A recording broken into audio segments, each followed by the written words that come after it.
বাবা, তুমি কি বিজি? অফিসের একটা ছোট্ট কাজ করছি। কি বলবি বল। বাবা, একটা কথা বলতাম, ভয় লাগতেছে। আরে বাবা, ভয়ের কি আছে, যা বলা জলদি বল না, দেখছিস তো তোর বাবা কাজ করছে। তুমি বকবা না তো? আরে বাবা, বকবো না, কি বলবি জলদি বল। আচ্ছা বাবা, খালি গায়ে জড়িয়ে ধরে আদর করে চুমু খেলে কি হয়? হোয়াট? নীরব, তুই এই কথা কার কাছ থেকে শিখলি? বাবা তুমি বলো না। দেখ বাবা, এগুলো পচা কথা, এগুলো বলতে হয় না। আচ্ছা বাবা, এটা যদি পচা কথা হয়, যারা এসব কাজ করে তারা পচা না? অবশ্যই বাবা, এই কথাটা যেমন পচা, আর এই কাজগুলো যারা করে তারাও পচা।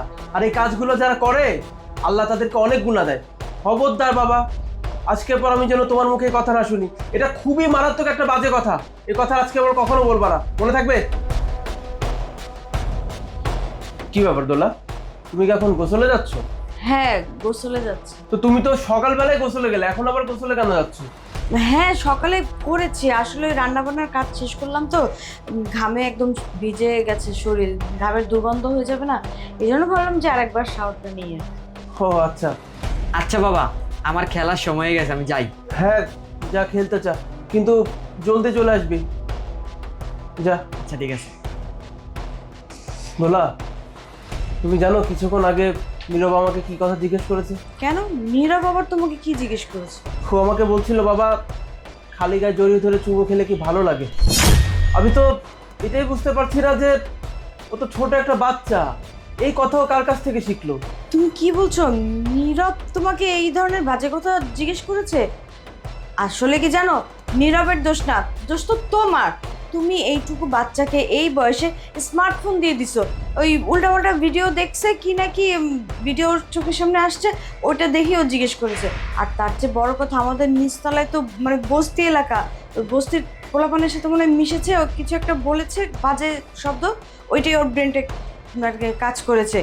আমি আসলে ওকে জিজ্ঞেস করবো। হ্যাঁ, এটা ঠিক যে আমি ওর হাতে স্মার্টফোন দিছি, কিন্তু আবার এটাও ঠিক, বিভিন্ন ওয়েবসাইট যেমন গুগল ক্রোম বা অন্যান্য যে ওয়েবসাইটগুলো আছে, আমি ওগুলো লক করে রাখছি যাতে ও ঢুকতে না পারে আর উল্টাপাল্টা কোনো ভিডিওস দেখতে না পারে।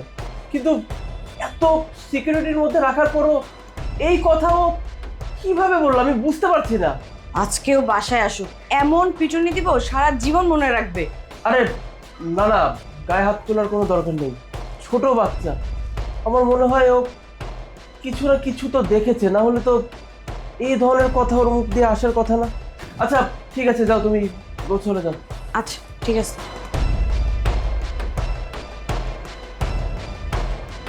আশ্চর্য, নীরব এই কথা কার কাছ থেকে শিখলো? নীরব, তুমি তোমার বাবাকে কি জিজ্ঞেস করছো? হ্যাঁ, বেয়াদবের মতো কোত্থেকে কথা শিখছো? খুব পাকনা হয়ে গেছো না, পাকা পাকা কথা বলো এখন এই বয়সে। মা, তুমি ওই আঙ্কেলটাকে কেন বাসায় নিয়ে আসো? আমার ওই আঙ্কেলটাকে একদম ভালো লাগে না, ওই আঙ্কেলটা খুব পচা মা। বেয়াদব ছেলে একটা, এই বাসায় কে আসবে কে আসবে না সেটা কি তোমার কাছে বলতে হবে? তোমার কাকে ভালো লাগে লাগে না সেটার ইচ্ছে মতো কি আমি চলবো, না আমার ইচ্ছে মতো তুমি চলবে? স্কুল থেকে আসছো, দুধ দেবো, দুধ খেয়ে তারপর ঘুমাবে।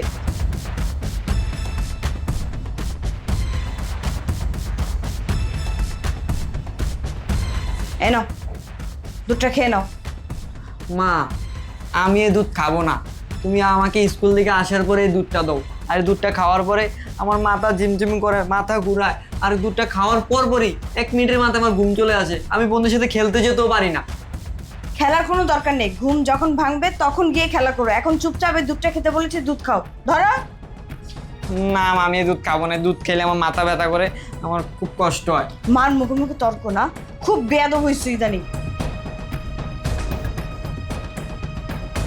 খাও, তাদের খাও।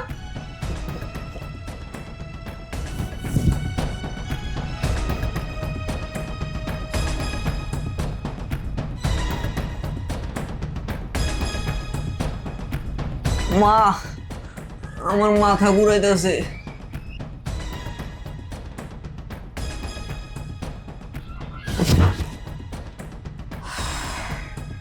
অবশেষে পথের কাঁটাটা এবার দূর হয়েছে, এবার আমার বয়ফ্রেন্ড আসবে, আজকে অনেক সময় ধরে আমি রোমান্স করবো। আর সাজিতে আসতে তো এখনো অনেক টাইম বাকি, আজকে ওনাকে একটা ইম্পর্টেন্ট মিটিং আছে, মিটিং শেষ করে বলছে আস্তে আস্তে রাতও হতে পারে। আর আজকে তোকে আমি 5টা ঘুমের ওষুধ খাইয়েছি, এত সহজে বা এত তাড়াতাড়ি তোর ঘুম ভাঙবে না। ইস, কখন যে রাকিব আসবে আমি ওই চিন্তা করতেছি। কি ব্যাপার, কাজ হয়েছে? রাকিব, কি ব্যাপার, কাজ ঠিকঠাক মতো করেছে তো? আরে কি বলো, ঠিকঠাক মতো কাজ কেন করবো না? আজকে 5টা ঘুমের ওষুধ খাইয়েছি দুধের সাথে। যাক, ভালোই করেছো। তোমার এই ছেলের জন্য তো আমি তোমার কাছে ঠিক মতো আসতেই পারি না, তোমার সাথে সময়ও কাটাতে পারি না। কিন্তু জানো, মানে ওর বাবাকে এমন একটা কথা জিজ্ঞাসা করেছে, ওর বাবা মনে হয় একটু সন্দেহ করেছে। কি বলতেছে যে খালি গায়ে জড়িয়ে ধরে চুমু খেলে কি হয় না হয় এইসব কথা বাবাকে বলতেছে। দেখো, আমার মনে হচ্ছে তোমার এই ছেলে যতদিন বেঁচে আছে ততদিন আমি তোমার সাথে ঠিকঠাক মতো দেখা করতে পারবো না। আমার তো মনে হয় ওকে দুনিয়া থেকে সরিয়ে দিতে পারলেই আমাদের পথের কাঁটা একদম ক্লিয়ার হয়ে যাবে। তুমি কি বলো? না না, কি বলতেছো? শত হলেও আমার ছেলে, আমি ওর মা, আর দুনিয়া থেকে সরিয়ে দেবো নিজের জন্য? এই কাজটা করো না প্লিজ। এমনিতেই তো ঘুমের ওষুধ খাইয়ে আমরা দেখা করতেছি, টাইম স্পেন্ড করতে পারতেছি, তাই না? ঠিক আছে, তবে শোনো, আজকে তো তুমি ওকে 5টা ঘুমের বড়ি খাইয়েছো, কালকে থেকে 10টা করে ঘুমের বড়ি খাওয়াবে, যেন আমি তোমার বাসায় এসে সকাল থেকে সন্ধ্যা পর্যন্ত তোমার সাথে সময় কাটাতে পারি। ঠিক আছে? ঠিক আছে, এখন চলো আমরা একটু রোম্যান্স করি। হ্যাঁ, শুধু শুধু ওর কথা ভেবে সময় নষ্ট করে লাভ নেই। আমি যে কাজ করতে আসছি, চলো আমরা সেই কাজটাই করি। চল। আচ্ছা, তোমার ছেলে তো বেডে শুয়ে আছে, ও বিছানায় থাকলে কিভাবে কি করবো আমরা? সেটাই তো বুঝতে পারছি না, কি করা যায়।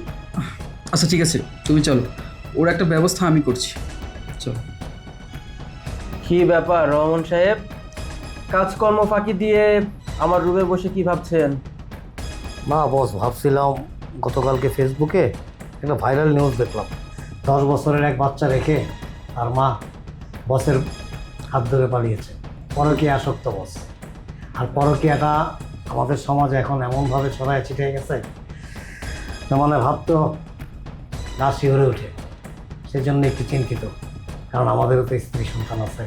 তাই কথাটা অবশ্য আপনি খারাপ বলেননি।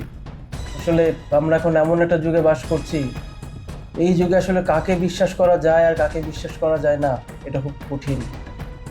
পরকীয়াটা ডে বাই ডে এত পরিমাণে বেড়ে চলেছে রফিক সাহেব, ভয় হয় জানেন তো।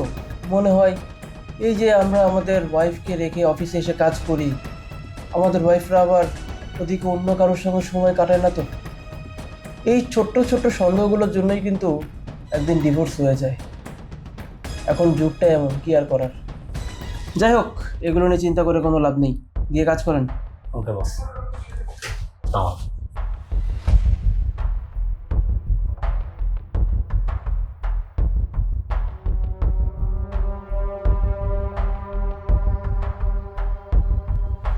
আচ্ছা দোলা, এইভাবে আর কতদিন বলো? আমার না তোমার সাথে এইভাবে লুকিয়ে লুকিয়ে দেখা করতে আর ভালো লাগছে না। কবে যে আমরা বিয়ে করব? চলো না, তুমি আর আমি বিয়ে করে একসাথে সংসার করি। হ্যাঁ, বিয়েও করব, আমরা সংসারও করব, কিন্তু তার আগে সাজিদের যত সয় সম্পত্তি আছে সেগুলো তো আমার নামে লিখে নিতে হবে, তাই না? টাকা ছাড়া কি আমি ওকে ছেড়ে দিতে পারি? আগে ওর টাকাগুলো হাতিয়ে নিই, তারপর ওকে লাথি মেরে বের করে দিব। মানে দোলা, আমি চলে আসছি।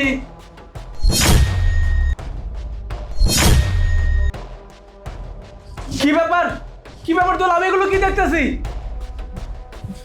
ইয়ে, সাজিদ, তুমি তুমি না বললে তোমার মিটিং আছে, দেরি হবে আসতে? আর আমি তো ভেবেছিলাম তোমাকে না জানিয়ে জলদি এসে তোমাকে সারপ্রাইজ করব। এখানে এসে তো আমি নিজেই সারপ্রাইজ হয়ে গেলাম। এই ছেলেটাকে কাজিন কাজিন আমার কাজিন আজকেই আসছে, তো ওই জন্য আমার বাসায় আসলো। আমার কাজিন, চাচাতো ভাই, রফিক চাচার ছেলে। তোমার কাজিন মানে? ও তোমার কেমন কাজিন? কই, আমাদের বিয়ের সময় তো আমি ওকে দেখি নাই। আসলে আমাদের বিয়েতে ও মালয়েশিয়া ছিল, এই জন্য আসতে পারে নাই। এখন আসছে তো বাংলাদেশে, তাই দেখা করতে আসছে না। তাই না? ও তোমার কাজিন? কাজিন তো আমাদেরও আছে। কই, কাজিনদের সঙ্গে আমরা তো এইভাবে মেলামেশা করি না। দোলা, সত্যি করে বলো এই ছেলেটাকে। আমার কিন্তু মাথায় রক্ত উঠে যাচ্ছে। দোলা, সত্যি করে বলো এই ছেলেটাকে। এই দোলা শোনো, ওনাকে না মিথ্যে কথা বলার আর কোনো প্রয়োজন নেই। উনি যেহেতু সব কিছু জেনে গিয়েছে, ওনাকে সত্যি কথাই বলে দিন। শুনুন, আমি ওর বয়ফ্রেন্ড, আমি ওকে ভালোবাসি আর ও আমাকে ভালোবাসে। ও আপনার সাথে থাকতে চায় না, আপনি ওকে ডিভোর্স দিয়ে দিন, তারপর আমি ওকে বিয়ে করবো। আমরা বিয়ে করে একসাথে সংসার করবো। হোয়াট? দোলা আমার সঙ্গে থাকতে চান আর আপনি ওকে বিয়ে করবেন, আমি ডিভোর্স দিব মানে? এই আপনার মাথা ঠিক আছে? আব্দুল্লাহ, উনি এগুলো কি বলতেছে বলো তো? তুমি ম্যারিড, আমি তোমাকে কতটা ভালোবাসি, এত বছর যাবত আমরা সংসার করছি। আমার কথা বাদ দাও, অন্তত আমাদের নীরবের জন্য হলেও তো তোমার এই কাজগুলো করা থেকে একটু বিরত থাকা দরকার ছিল, তাই না? নীরব যদি এখানে এসে তোমাদেরকে দেখে ফেলে, ওর কেমন লাগবে বলো তো? আর তাছাড়া নীরবের তো স্কুল থেকে আসার সময় হয়ে গেছে। নীরব কই? ও বাসে আসেনি? নীরব কোথায়? ওখানে মানে? নীরব,